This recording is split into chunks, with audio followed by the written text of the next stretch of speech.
Hi there, I'm the Health Ranger for naturalnews.tv. Raise your hands out there if you believe that sunlight causes skin cancer. You believe that? Sunlight causes skin cancer? Aha! Gotcha. Sunlight maybe doesn't cause skin cancer. Maybe that's just something that you've been trained to believe by the sunscreen industry, or by the dermatologists, or by the cancer industry. Maybe it's not really true. You might think I'm crazy to talk that sunlight doesn't cause skin cancer. What if I told you the opposite? What if I said sunlight actually prevents skin cancer and other types of cancer at the same time? Would that be really wild? Well, it's absolutely true. And here in this video, I'm going to explain to you why sunlight prevents cancer and can even help cure cancer, and why sunlight alone doesn't cause skin cancer. If you believe that myth, you're about to blow your mind right here on this video. Now, why, you might ask? Why would I say sunlight doesn't cause skin cancer? We've all been told that myth for so long that most of us believe it. If you lay out in the sun like this, then the sunlight UV rays penetrate your skin and they cause cancer. That's the mythology that we've been told to believe. Well, that's a one variable equation. One thing, which is sunlight exposure, causes one effect, skin cancer. They're saying one variable, one effect. But what if it wasn't one and one? What if it was actually more complex than that? What if it was an interaction between sunlight and your skin health? Or more specifically, the level of antioxidants in your skin at the moment that you're exposed to the sun? Well, as it turns out, it really is a two-variable equation. And if you look back in history, you can come to see why this is. Now, here's an image of a woman laying out in the sun. And you might think, well, she's looking a little red. I use this picture to remind you of where the term redneck really comes from. What does redneck have to do with sunlight and nutrition and antioxidants? Well, the truth is it has everything to do with all that. The term redneck came from the South of the United States, of course, during the colonial period, when the Southerners experienced extreme nutritional deficiencies. Specifically, they were lacking B vitamins because they didn't know how to treat their corn with lye in the way that the indigenous Indians treated their corn to extract the B vitamins. So the colonists were deficient in B vitamins, and as a result, when they exposed their skin to sunlight, they got sunburned. The sunburn was the result of two variables. Number one, sunlight exposure, and number two, nutritional deficiencies resulting from their inability to know how to treat food before they ate it. They suffered vitamin B deficiencies, and thus they got easily sunburned. So the term redneck actually comes from this simple truth about how sunlight combines with nutritional deficiencies to cause sunburn.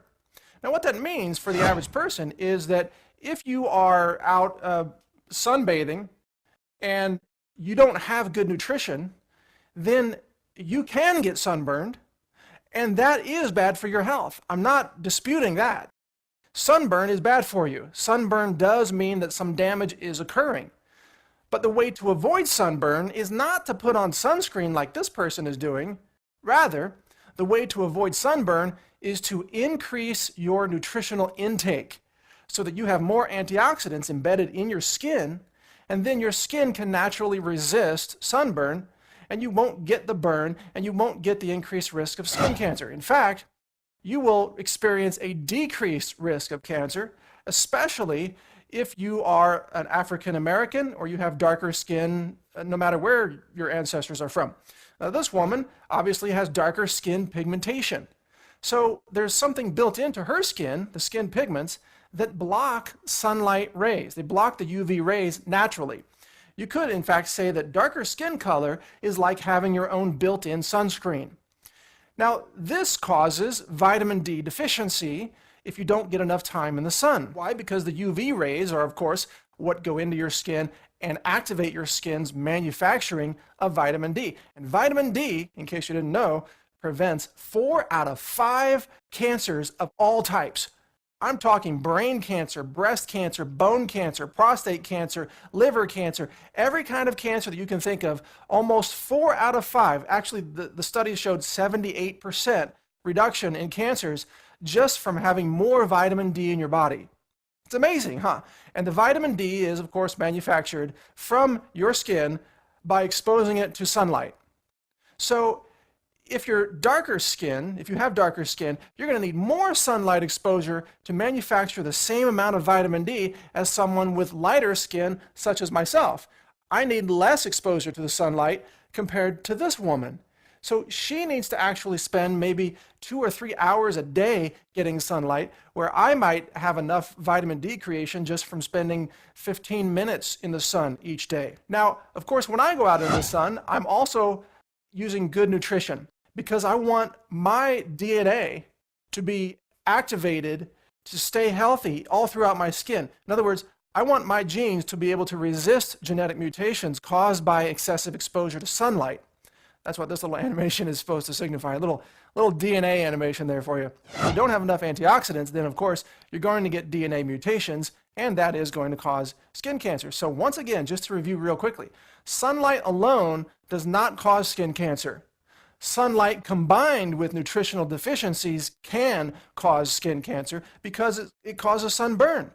But sunlight exposure combined with good nutrition, on the other hand, can actually prevent cancer, because it allows your body to generate vitamin D. Now, what's this woman doing? She's tanning in a tanning salon.